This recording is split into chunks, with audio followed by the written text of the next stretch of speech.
नमस्कार, स्वागत आप सभी का मार्केट टाइम्स टीवी पर। मैं हूं आपके साथ अखिलेश राठी और आज सिलसिला बाजारों का में हम चर्चा करने जा रहे हैं एग्री और नॉन एग्री कमोडिटीज के बारे में। हम आपको बताएंगे कि आज हफ्ते के पहले कारोबारी दिन किस कमोडिटी में क्या करके चलना चाहिए जिससे मुनाफा कमाया जा सके। जान लेते हैं कि आज सुबह के कारोबारी सत्र में हफ्ते के पहले कारोबारी दिन कौन सी कृषि जिन्स किस भाव पर खुलती हुई नजर आई है और किस भाव पर कारोबार करती हुई नजर आ रही है।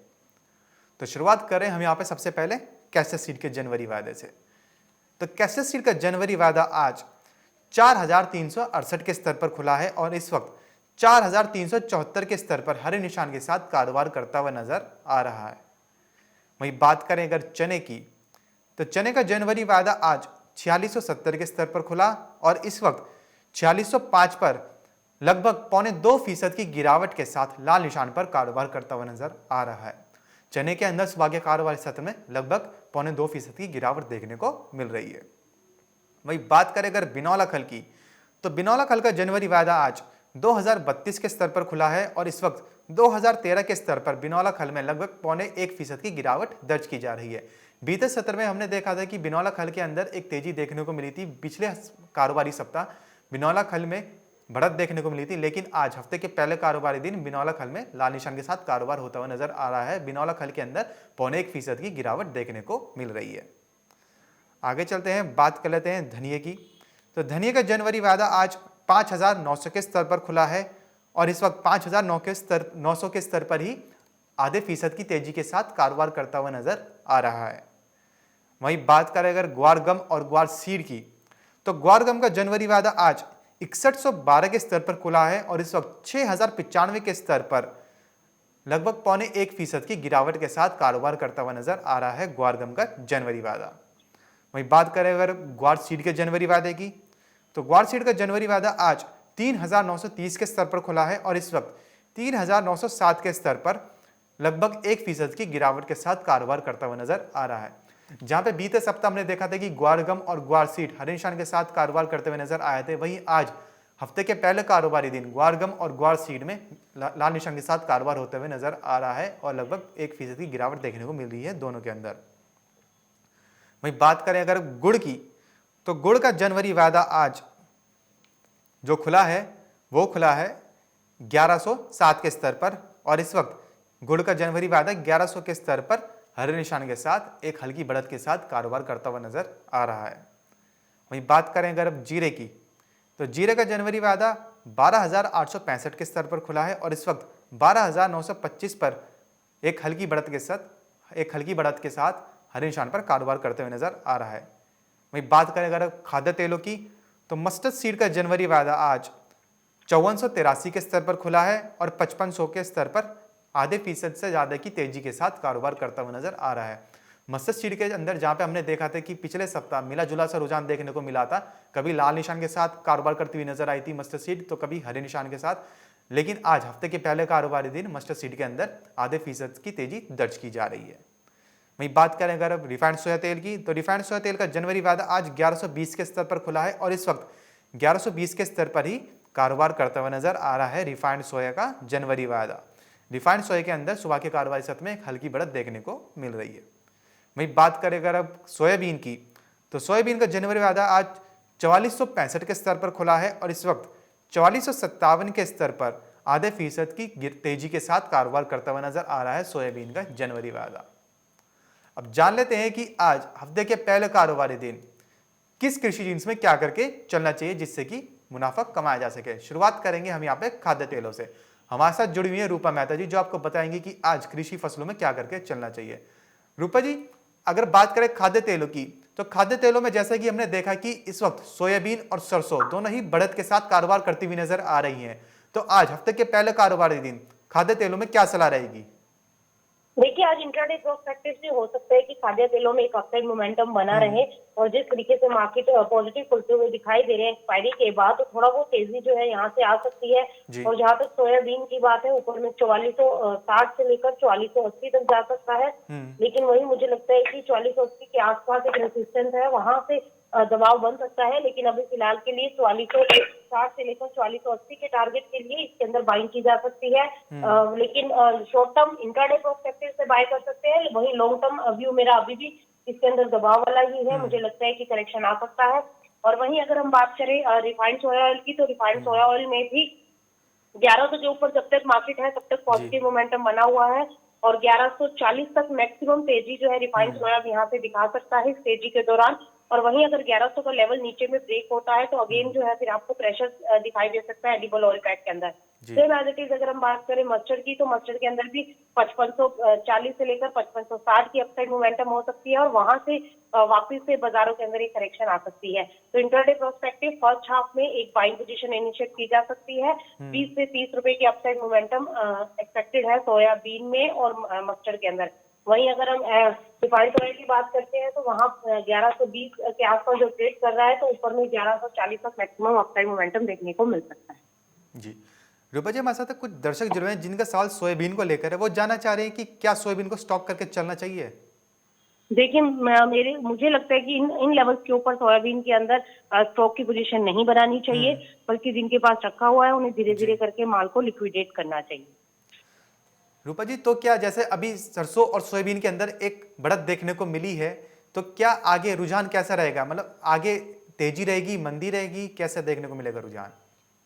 देखिए अभी जो इसके अंदर एक अपसाइड मोमेंटम देखने को मिल रहा है, इंटरनेशनल मार्केट के अंदर मार्केट अपसाइड मोमेंटम की ओर ट्रेड करती हुई दिखाई दे रही है। इस वजह से हमारे डोमेस्टिक मार्केट के ऊपर भी एक अपसाइड मोमेंटम बना हुआ है। लेकिन अगर हम ग्राउंड रियलिटी की बात करें तो इतनी ज्यादा डिमांड अभी नहीं है जितनी प्राइजेस के अंदर अपसाइड एक्सपेक्ट किया जा रहा है। तो मुझे नहीं लगता कि यहाँ से प्राइजेस जो है कोई बहुत ज्यादा मोमेंटम दिखाते हुए नजर आ सकते हैं। कभी भी बाजारों के अंदर यू टर्न देखने को मिल सकता है। जी। इसीलिए मेरी सजेशन यही होगी कि इन लेवल्स के ऊपर ना तो स्टॉक करें और ना ही कोई फ्रेश बाइंग करनी चाहिए जो बाइंग रखी हुई है, बल्कि कोशिश करके उनको धीरे धीरे लिक्विडेट करना चाहिए। मुझे लगता है कि आने वाले टाइम में बाजारों के अंदर दबाव बन सकता है, क्योंकि एक्चुअल फिजिकल मांग दिखाई नहीं दे रही है। जी। रूपा जी, सोयाबीन को लेकर पूछना चाहते हैं कि कुछ दर्शक हैं जो जुड़े हुए हैं हमारे साथ, वो जानना चाह रहे हैं कि क्या सोयाबीन के अंदर इस वक्त 4500 या 4600 तक के स्तर देखने को मिल सकते हैं? देखिए 4500 हो सकता है कि आपको लेवल देखने को मिल जाए, लेकिन वहीं मुझे लगता है कि 4480 के आसपास एक बार रेजिस्टेंस है, अगर उसको ब्रेक करता है तो 4500 जी। एक्सपेक्टेड है, देखने को मिल सकता है। नहीं तो वहां से बाजार अगर 4480 के आसपास से घूमता है तो वापस से 4200 तक नीचे लुढ़क सकते हैं। तो इसीलिए मैं बोल रही हूँ कि मुझे बहुत ज्यादा मूवमेंट एक्सपेक्टेड नहीं है। 4480 4500 का स्तर संभव है, लेकिन उससे ज्यादा तेजी अभी नहीं दिखाई देती। जी। रूपा जी, खाद्य तेलों में ऐसा कौन सा खाद्य तेल है जो सबसे ज्यादा मुनाफे का सौदा साबित हो सकता है? देखिए अगर खाद्य तेलों की बात करें तो मुझे लगता है कि आप मस्टर्ड में 5540 से 5560 के आसपास बिकवाली करके चल सकते हैं। और वहीं अगर हम बात करें सोयाबीन की, तो सोयाबीन भी 4480 के आसपास 4500 के आसपास एक सेल की रणनीति अपनाकर चला जा सकता है। फिलहाल के लिए मेरी तरफ से बाइंग की रिकमेंडेशन नहीं रहेगी। जो बाजार ऊपर आ रहा है उस ऊपरी स्तरों पर बिकवाली आप करते हैं करके चल सकते हैं। रूपा जी, वहीं से उसी के साथ अगर बात करें कपास खली की और कपास की, तो कपास में देखा है कि जैसे इस साल जो आंकड़े निकल के सामने आए हैं कि कपास का जो उत्पादन है, जो प्रोडक्शन है, पिछले साल के मुकाबले कम ही रहने वाला है, और अब जैसे विंटर है तो डिमांड भी निकल के सामने आती है। तो कपास में हमने देखा कि कपास में एक हमें बढ़त देखने को मिली। वहीं पे कपास खली की बात करें तो पिछले सप्ताह हमने देखा था कि कपास खली बिनौला खल के अंदर एक तेजी का रुझान देखने को मिला था, लेकिन आज हफ्ते के पहले कारोबारी दिन बिनौला खल में एक लाल निशान के साथ कारोबार करते हुए देख रहे हैं। तो आज के लिए क्या सलाह रहेगी कपास खली के लिए? देखिए जहां तक कपास खली की बात है अखिलेश, कपास खली के अंदर अभी आज जरूर इंट्राडे प्रोस्पेक्टिव से अगर देखा जाए तो दबाव दिखाती हुई कमोडिटी नजर आ रही है। और अगर देखिए जनवरी वायदा 1980 के नीचे लुढ़कता है तो फिर थोड़ा सा दबाव आ सकता है 1920 तक, लेकिन ओवरऑल ट्रेंड पॉजिटिव नजर आ रहा है। आज कपास के अंदर भी दबाव देखने को मिल रहा है। वायदा की अगर हम बात करें तो हल्की फुल्की गिरावट आज कपास के अंदर भी है, आधा फीसद बाजार लुढ़का हुआ है, लेकिन वहीं बाय ऑन डिप की स्ट्रैटेजी ली जा सकती है। इसमें देखिए थोड़ा टाइम लगेगा तेजी बनने में, लेकिन ट्रेंड जो है वो पॉजिटिव है और आगे तेजी बन सकती है। इस प्रोस्पेक्ट से आप इसके अंदर बाइंग की पोजीशन बनाकर चल सकते हैं। फिलहाल के लिए इंट्राडे प्रोस्पेक्टिव से बाजारों के अंदर आज दबाव देखने को मिल सकता है और गिरावट जो है वो नीचे में 1980 से लेकर 1920 तक जाती हुई दिखाई दे सकती है। जी। रूपा जी, हमारे साथ एक दर्शक जुड़े हैं वैशाली जी। उन्होंने कपास खली बाई करी है जनवरी वायदा 2032 के स्तर पर। इनके लिए क्या सलाह रहेगी? देखिए 2032 पर अगर आपने बाय किया है तो आप शॉर्ट टर्म प्रोस्पेक्टिव से आप 1980 का एक स्टॉप लॉस लगा लीजिए। अगर वो कटता है तो आप एक बार पोजीशन को एग्जिट करें, फिर नीचे में 1920 के आसपास आप दोबारा से बाइंग ले सकते हैं, लेकिन 1980 के स्टॉप लॉस के साथ अभी आप पोजीशन को होल्ड करके चल सकते हैं। जी। रूपा जी, कपास खली को लेकर हमारे साथ एक और दर्शक जुड़े हैं, तारा चंदी, जो कपास खली के अंदर पोजीशन बनाना चाह रहे हैं और लेवल्स जानना चाह रहे हैं कि किन लेवल्स पे क्या करके चलना चाहिए कपास खली के अंदर। देखिए बाय ऑन डिप की स्ट्रैटेजी रखना चाहिए। अभी 980 तक वेट कीजिए, अगर 980 ब्रेक करता है तो आपको लेवल मिलेंगे 920, आप वहां पर पोजीशन बना सकते हैं, लेकिन अभी के लिए आप 980 तक एक बार वेट कीजिए, उसके आसपास जो है आप अपना थोड़ा बहुत पोजीशन जो है वो लेना चालू कर सकते हैं। मैम, आपने 980 बोला कि क्या ये 1980 कहना चाही थी आप कपास खली जी के लिए? 1980 माफ जी कीजिएगा, 1980 के आसपास। जी। वही रूपा जी, अगर बात करें अगर दाल दलहन की, चने की, तो चने में भी हम देख रहे हैं कि लाल निशान के साथ कारोबार होता हुआ नजर आ रहा है। तो चने में क्या वो रहेगा, आज के लिए क्या स्ट्रेटेजी रहेगी? देखिए चने में अखिलेश, मैं काफी टाइम से बताते आ रही हूँ कि सेल की ही रणनीति रखें, और आज भी इंट्राडे प्रोस्पेक्टिव से आपको सेलिंग ही लेना है। चने के अंदर अब तेजी का रुझान नहीं है, मुझे लगता है कि यहाँ से और दबाव गहरा सकता है, और नीचे में आप चना जो है आज इंट्राडे प्रोस्पेक्टिव से मुझे लगता है कि 4540 से लेकर 4520 तक लुढ़क सकता है। ऑलरेडी 2% टूट चुका है, 1.5 से 2% की गिरावट और भी आ सकती है। जी तो अभी इंट्राडे प्रोस्पेक्टिव से 4540 के टारगेट के लिए सेल किया जा सकता है। जी। रूपा जी, वहीं पे बात करें अगर ग्वार गम और ग्वार सीड की, तो बीते सप्ताह हमने देखा था कि ग्वार गम और ग्वार सीड हरे निशान के साथ कारोबार करते हुए नजर आए थे। वहीं आज ग्वार गम और ग्वार सीड दोनों की कीमतों पर दबाव बनता हुआ नजर आ रहा है। तो आज हफ्ते के पहले कारोबारी दिन ग्वार गम और ग्वार सीड में आपकी तरफ से क्या सलाह रहेगी? देखिए ग्वारगम और ग्वार सीड के अंदर आज इंट्राडे प्रोस्पेक्टिव से भी प्रेशर है, और मैंने पहले भी बताया था कि जो ये तेजी आ रही है ये एक्चुअल में फिजिकल मार्केट के अंदर कोई बहुत ज्यादा डिमांड पिकअप नहीं हुई है, और इसलिए जो जो अपसाइड मोमेंटम है उसमें बल्कि आपके पास जो माल रखा हुआ है उसको आप धीरे धीरे लिक्विडेट करने की कोशिश करें, क्योंकि आगे दबाव बढ़ सकता है। और दबाव भी इन द सेंस की बहुत ज्यादा प्रेशर भी नहीं है, एक रेंज बाउंड एक्टिविटी जो है जी इसके अंदर देखने को मिल सकती है ग्वार के अंदर, तो आगे भी इसी तरीके का रुझान देखने को मिल सकता है। आज इंट्राडे प्रोस्पेक्टिव से दबाव बना रह सकता है, और जहां तक ग्वार गम की बात है, मुझे लगता है कि ग्वार गम नीचे में 6087 के आसपास अभी ट्रेड करता हुआ दिखाई दे रहा है, तो 6050 तक जा सकता है, 6060 6050 तक इंट्राडे प्रोस्पेक्टिव से जा सकता है। वहीं अगर हम सीट की बात करें तो 3880 तक लुढ़क सकता है। ओवरऑल ट्रेंड नेगेटिव है, सेल ऑन राइज की स्ट्रेटेजी लेकर चल सकते हैं। जी। जैसे कि रूपा जी ने बताया कि ग्वार गम में और ग्वार सीड में ट्रेंड नेगेटिव ही है और ऊपरी स्तर पर बिकवाली करके चला जा सकता है। रूपा जी, उसी के साथ अगर मसालों की बात करें तो धनिया, जीरा, हल्दी, आज हफ्ते के पहले कारोबारी इनमें क्या स्ट्रेटेजी रहेगी?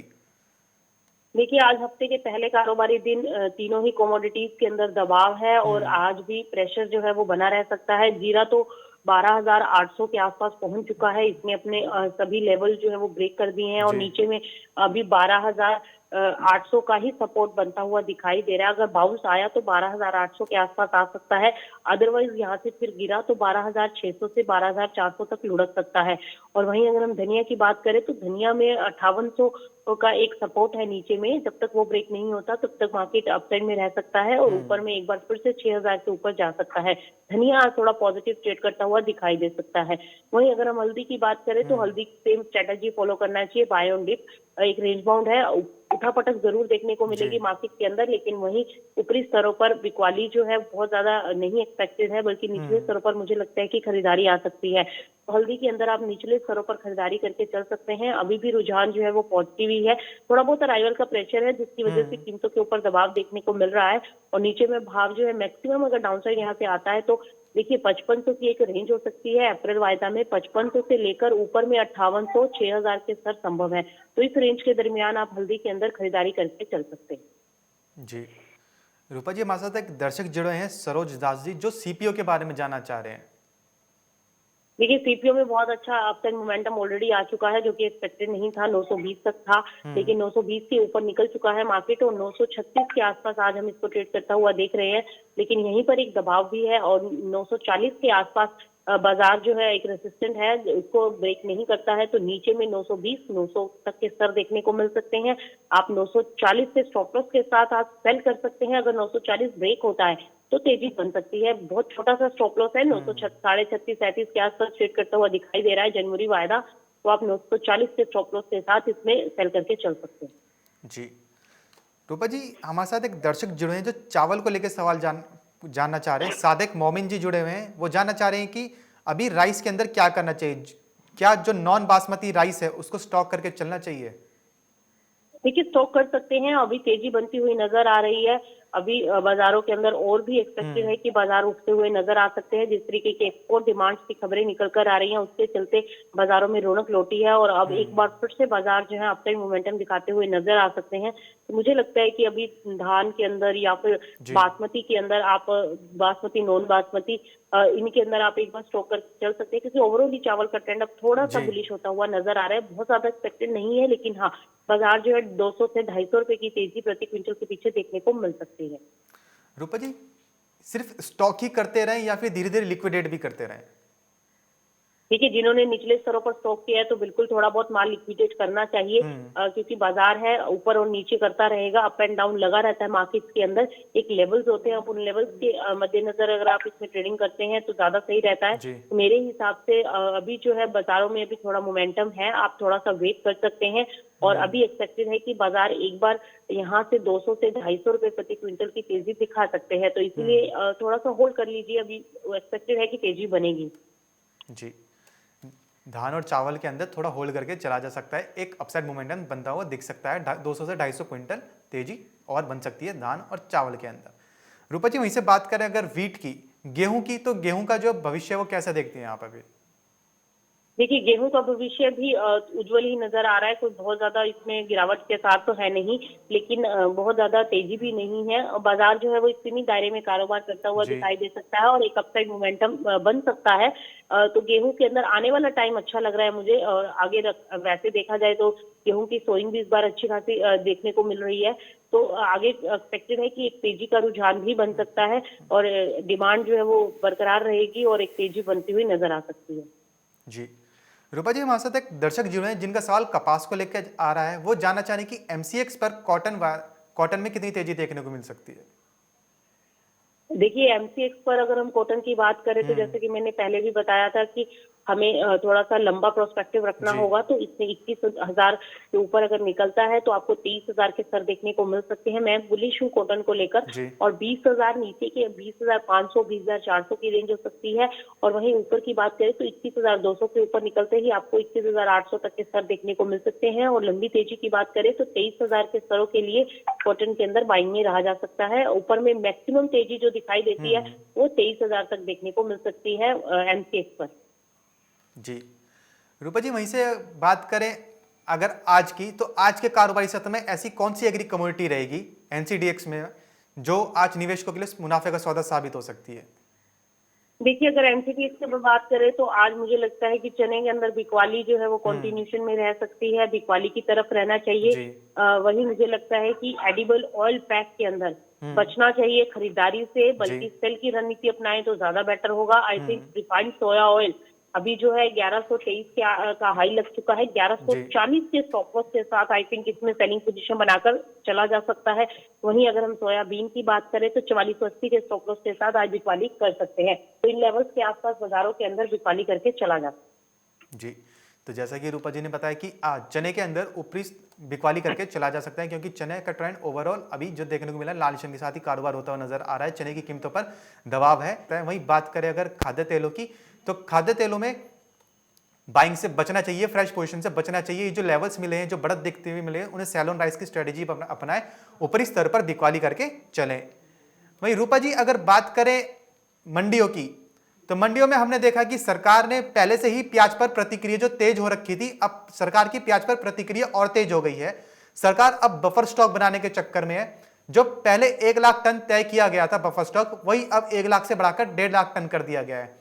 तो क्या ऐसा समझा जाए कि जो सरकार है वो नहीं चाहती कि प्याज के किसानों को थोड़ा बहुत मुनाफा मिले, या फिर प्याज की कीमतें थोड़ी तेज भी जाए जिससे किसान भी थोड़ा मुनाफा कमा पाए, क्योंकि जो सारा मुनाफा था वो तो बिचौलिए ले गए?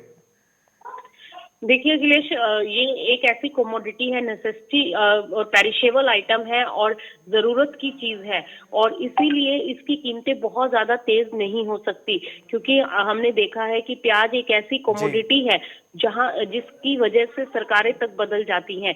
तो इसीलिए सरकार भी काफी चौकन्नी रहती है जब इसकी कीमतें तेज होती हैं। जी। विपक्ष जो है वो अपना हल्ला बोलने पर से पीछे नहीं हटता जब कीमतें तेज होती हैं। जी। तो इसीलिए सरकार ने इस बार अब एक नया इनिशिएटिव लिया है कि जो स्टॉक है उसको अब बफर स्टॉक करेगी, स्टॉक बढ़ाया जाएगा, और जब कीमतों के ऊपर तेजी आएगी, क्योंकि हम हर साल देखते हैं कि प्याज की कीमतें अमूमन 60 रुपए से लेकर 80 रुपए तो आम बात हो गई है। जी। हर सीजन में हमें ये लेवल्स देखने को मिलते हैं, जी। और इस सीजन में तो भाव बहुत ज्यादा ऊपर चले गए थे। लेकिन अब जो है सरकार ने जो स्टॉक को बढ़ाने की बात की है, तो इसका बिल्कुल मेन मोटिव यही है कि आगे आने वाले टाइम में कीमतों के ऊपर कंट्रोल किया जा सके, ताकि एक रेंज के अंदर कीमतें दिखाई दे, क्योंकि ये जी। जरूरत की चीज है। इस वजह से इसके ऊपर सरकार जो है इतनी ज्यादा इनिशिएटिव लेती है और एक्टिव रहती है, इसलिए सरकार का ये फैसला है। और अब इसके बाद से कीमतों के ऊपर दबाव आना लाजमी है, और आगे भी अब कीमतों के अंदर प्रेशर देखने को मिल सकता है। अभी अगर हम देखें तो मंडियों के अंदर प्याज की कीमतों में जी। गिरावट देखने को मिल रही है, और प्याज की कीमतें गिरती हुई दिखाई दे रही हैं। भाव जो है अमूमन 2500 से लेकर 3100 रुपए प्रति क्विंटल के आसपास हमें मंदसौर मंडी के अंदर देखने को मिल रहे हैं। ऐसे डिफरेंट डिफरेंट मंडीज की अगर हम जी। बात करें, महाराष्ट्र की मंडियों में भी 3000 रुपए प्रति क्विंटल के आसपास भाव जो है वो देखने को मिल रहे हैं, 3000, 3500, तो ये रेंज देखने को मिल रही है। थोड़ा बहुत अभी जो है प्राइसेस के ऊपर इम्पैक्ट जो है वो फार्मर प्रोटेस्ट का जरूर देखने को मिल रहा है, क्योंकि प्याज की आवक जो है वो दिल्ली नहीं पहुंच पा रही है, काफी रीजन इन्हीं रीजन की वजह से, तो जिसकी वजह से थोड़ा बहुत जो है इम्पैक्ट जो है कीमतों के ऊपर आगे आने वाले टाइम में भी देखने को मिल सकता है। और अभी जो है बाजार प्रेशर के अंदर रहेंगे, तो जिन भी के पास प्याज रखा हुआ है, मेरे हिसाब से तो उसको बिल्कुल लिक्विडेट कर देना चाहिए। जी। आगे और दबाव बनता हुआ दिखाई दे सकता है, कोई तेजी का रुझान बिल्कुल भी दिखाई नहीं दे रहा है। जी। तो जैसे कि रूपा जी ने बताया कि सरकार ने इसलिए फैसला लिया है प्याज के ऊपर बफर स्टॉक बढ़ाने का, क्योंकि जब जब कीमतें, ये एक तरह से ज़रूरत के ही सामान है, ज़रूरत की चीज़ें डेली खाने में इस्तेमाल होता है, इसलिए 50-60 रुपए किलो हर सीज़न में भी देखने को मिलता है, जिससे कि प्याज के दाम ज़्यादा ना बढ़ें। इसलिए सरकार ने ये फैसला लिया है कि बफर स्टॉक बढ़ाए भी, और जब जब प्याज की कीमतें तेज हों या आसमान छूने लगें, तब तब अपना स्टॉक सरकार बाजार में उतारेगी, जिससे प्याज की कीमतों पर अंकुश लगता हुआ नजर आएगा, प्याज की कीमतें कहीं ना कहीं थमती हुई नजर आएंगी। रूपा जी, उसी के साथ अगर बात करें अगर आलू की, तो आलू में भी हमने देखा था कि आलू की भी कीमतें काफी अच्छी खासी देखने को मिली थी, आलू की कीमतों में भी एक इजाफा देखने को मिला था। लेकिन अब आलू की कीमतें कहीं ना कहीं डगमाती हुई नजर आ रही हैं। हमने देखा है कि बंगाल की तरफ से जो सप्लाई हो रही है और नया आलू जो आया है, अब कीमतें भी कहीं ना कहीं टूटती हुई नजर आ रही हैं। तो आलू में क्या सलाह रहेगी? देखिए, आलू के अंदर गिरावट का ही दौर है अखिलेश। हम पहले भी पिछले वीक भी हमने यही बताया था कि आप बिकवाली की तरफ रहना चाहिए, क्योंकि नई अराइवल्स मंडियों में आ चुकी है, और इस वजह से कीमतों के ऊपर दबाव आना लाजमी है। और अब आप देखिए 700 से 800 रुपए प्रति क्विंटल की गिरावट आलू के रेटों में हम पिछले 10 दिनों में देख चुके हैं। तो आगे जो है और दबाव बनता हुआ दिखाई दे सकता है, और बाजार जो है वापिस से अगर हम रिटेल की बात करें, तो मुझे लगता है कि आलू 20 से 30 रुपए के आसपास सस्टेन करता हुआ दिखाई दे सकता है। अभी जो है 40 रुपए प्रति किलो के आसपास जो देखने को मिल रहा है, उसके ऊपर दबाव बनता हुआ दिखाई दे सकता है। जी। रूपा जी, उसी के साथ अगर बात करें लहसुन की, तो लहसुन में व्यापारियों द्वारा और जानकारों द्वारा ऐसी उम्मीद जताई जा रही थी कि दिवाली के बाद से लहसुन की कीमतों में तेजी बनती हुई नजर आएगी, लेकिन वैसा नहीं हुआ, बल्कि और उसका उल्टा, उसका विपरीत ही होता हुआ नजर आया। सरकार ने फिर से आयात चालू कर दिया है लहसुन का, जिसका असर सीधा सीधा कीमतों पर दिख रहा है। लहसुन का बाजार भी प्याज और आलू की तरह ही डगमगाता हुआ नजर आ रहा है। जो भाव मिलने चाहिए थे किसानों को, वो ना मिलके अब उससे भी कम मिल रहे हैं। तो लहसुन में क्या सलाह रहेगी? देखिए, लहसुन पर भी बिल्कुल अभी बुक कर लेना चाहिए, क्योंकि एक तेजी जो एक्सपेक्ट की जा रही थी दिवाली के बाद एक विंटर सीजन की डिमांड के चलते देखने को मिल सकती थी, लेकिन आवकें आप देखिए ऑलरेडी मंडियों के अंदर आवक बहुत ज्यादा लहसुन की देखने को मिल रही है, वहीं इंपोर्ट भी किया जा रहा है। तो कहीं ना कहीं डिमांड को मीट करने के लिए सफिशिएंट है, और इस वजह से कीमतों के ऊपर कोई तेजी आना बहुत ज्यादा एक्सपेक्टेड नहीं है। इस सीजन की जो तेजी थी वो जो आनी थी वो आ चुकी है, और मुझे लगता है कि यहाँ से वापस से बाजार जो है वो दबाव दिखाते हुए नजर आ सकते हैं। तो इसलिए लहसुन के अंदर में जो जिनके पास भी माल रखा हुआ है, मेरे हिसाब से उसको धीरे धीरे करके लिक्विडेट कर देना चाहिए, क्योंकि अब जो विंटर सीजन की एक डिमांड की जो हम एक्सपेक्ट कर रहे थे कि तेजी बन सकती है, बट वो अब नहीं बन पाएगी, क्योंकि इंपोर्ट शुरू हो चुके हैं। इस जी वजह से दबाव बनता हुआ दिखाई देगा, तो इसलिए जो भी माल रखा है उसे धीरे धीरे कर लिक्विडेट कर देना चाहिए। जी रूपा जी, भारत में लहसुन इतना तो होता ही है कि पूरी भारत की आपूर्ति भी कर पाए और बाहर एक्सपोर्ट भी कर पाए, तो आयात की ऐसी क्या आवश्यकता रह जाती है सरकार की कि आयात करना पड़ता है, जिससे लहसुन का बाजार भी टूट जाता है और व्यापारियों और किसानों को भी नुकसान होता है? ऐसी क्या आवश्यकताएं होती हैं सरकार की? देखिए, लहसुन जो है वो जरूरी नहीं है कि जितना हमारे देश में पैदा हो रहा है उसको डिमांड को मीट कर रहा है। राइवल्स के ऊपर बहुत कुछ डिपेंड करता है कि क्वालिटी का लहसुन जो है मार्केट में आ रहा है, और दूसरा उसकी वैरायटी कौन सी है, इसके ऊपर भी काफी डिपेंड करता है। अब जैसे कि हम इंडिया के अगर लहसुन की बात करें तो उसका साइज काफी छोटा होता है, लेकिन जो चाइना से हम मंगाते हैं वो काफी बड़े साइज का होता है। लेकिन जबकि डिपेंड करता है कंज्यूमर के ऊपर भी, वो किस तरीके का लहसुन जो है वो पसंद करता है। कुछ लोगों को छोटा किस्म का लहसुन पसंद है, तो किसी को मोटे वाला लहसुन पसंद है। तो इस क्वालिटी के ऊपर काफी कुछ डिपेंड करता है, और तरह तरह की वैरायटी जो है वो मार्केट में अवेलेबल है। इस वजह से इंपोर्ट जो है वो हमारे भारत से बाहर से इंपोर्ट किया जाता है लहसुन का, और स्पेशली चाइना से ज्यादा इंपोर्ट होता है। और इस वजह से ताकि कीमतें बहुत ज्यादा ना बढ़े, इस वजह से इंपोर्ट जो है वो किया जाता है कि कहीं ना कहीं डिमांड जो है वो कहीं बढ़ती नजर आती है, तो सरकार जो है वो बाहर से फिर इंपोर्ट जो है वो खोल देती है, ताकि डिमांड को पूरा किया जा सके। तो ये डिमांड और सप्लाई का सारा खेल है, इस वजह से इंपोर्ट करना पड़ता है। लेकिन हाल फिलहाल में अभी कीमतों के ऊपर दबाव बनता हुआ दिखाई दे सकता है। जी रूपा जी, हमारे साथ तो कुछ दर्शक जुड़े हुए हैं लाइव इस वक्त, वो जो शुगर के बारे में जानना चाह रहे हैं। टिंकू गुप्ता जी है, वो जानना चाह रहे हैं कि शुगर में बाई करना चाहिए अभी या नहीं। देखिए, अभी सरकार ने चीनी निर्यात की तो घोषणा कर दी है कि कच्ची चीनी को एक्सपोर्ट किया जा सकता है। तो अभी प्रोडक्शन भी अगर देखें तो प्रोडक्शन में भी इस बार तेजी है। खाली यूपी की अगर हम बात करें तो यूपी में 22,60,000 टन के आसपास प्रोडक्शन होने का अनुमान लगाया गया है। तो अब महाराष्ट्र में भी इस बार प्रोडक्शन के अंदर इजाफा है। जो इस्मा का डेटा निकल कर आया है उसमें ये कहा गया है कि अभी प्रोडक्शन जो है आगे बढ़ सकता है चीनी का, लेकिन वहीं एक्सपोर्ट भी सरकार ने कह दिया है, खोल दिया गया है। तो अभी इम्पैक्ट जो है थोड़ा बहुत तेजी का बन सकता है, लेकिन देखिए बहुत ज्यादा चीनी में उथल पथल नहीं देखने को मिलेगी। थोड़ा बहुत अपसाइड मोमेंटम बन सकता है।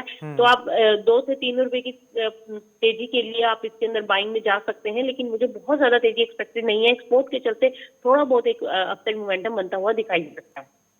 जी रूपा जी, एक दर्शक जुड़े हुए हैं हमारे साथ, राकेश सिंह जी, जो पाम के बारे में जानना चाह रहे हैं। वो जानना चाह रहे हैं कि पाम की मार्केट आगे फ्यूचर में कैसी देखने को मिल सकती है।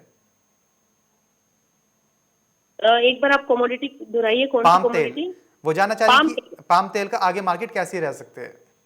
देखिए, पाम तेल में मेरे हिसाब से ऊपर में 940 के स्टॉप लॉस के साथ अभी इसमें थोड़ा सा दबाव जो है वो देखने को मिल सकता है। ओवरऑल बाजार अभी तेजी की तरफ है, थोड़ा सा वेट कीजिए। अगर 940 कटता है तो वापस से एक अपसाइड मोमेंटम 960 तक जा सकता है, लेकिन अगर 940 नहीं कटता तो वापस में नीचे में 920-900 तक बाजार आ सकता है। तो एक बार थोड़ा सा वेट एंड वॉच की पॉलिसी अपनाएं। अगर 940 से ऊपर जाता है तो वो 20 रुपए की तेजी के लिए फिर बाइंग आ सकती है। अदरवाइज मेरे हिसाब से मुझे लगता है कि इसमें थोड़ा सा लंबा स्टॉप लॉस लेकर बिकवाली की तरफ रहना चाहिए। जी रूपा जी, हमारे साथ एक दर्शक जुड़े हैं, सनोदिया प्रदीप जी, जिनका सवाल मक्के को लेकर है। वो जानना चाह रहे हैं कि मक्के का अभी क्या करके चलना चाहिए, दाम आगे बढ़ेंगे भी या नहीं। देखिए, मक्के के अंदर तेजी का रुझान नहीं है। मक्के को आप बिकवाली करके चल सकते हैं, आगे भी दबाव बनता हुआ दिखाई देगा। इस बार काफी नुकसान में रहे हैं किसान, लेकिन अगला जब नया फसल आएगा उसमें हो सकता है कि तेजी देखने को मिले, क्योंकि इस बार एक्सपेक्ट किया गया है कि सोइंग काफी कम होगी। कि अब किसानों ने जो है उनको दाम अच्छा नहीं मिला, इसलिए उन्होंने इसकी सोइंग नहीं की है। लेकिन अभी हाल फिलहाल में दबाव बनता हुआ दिखाई दे सकता है, तो मक्के को आपको निकाल देना चाहिए। मेरे हिसाब से उसको अभी होल्ड करके नहीं चलना चाहिए। जी बहुत बहुत शुक्रिया रूपा जी हमारे साथ जुड़ने के लिए और जानकारी साझा करने के लिए। तो जैसे कि आज रूपा जी ने बताया कि एग्री कमोडिटीज के अंदर खाद्य तेलों पर फ्रेश बाइंग से बचना चाहिए।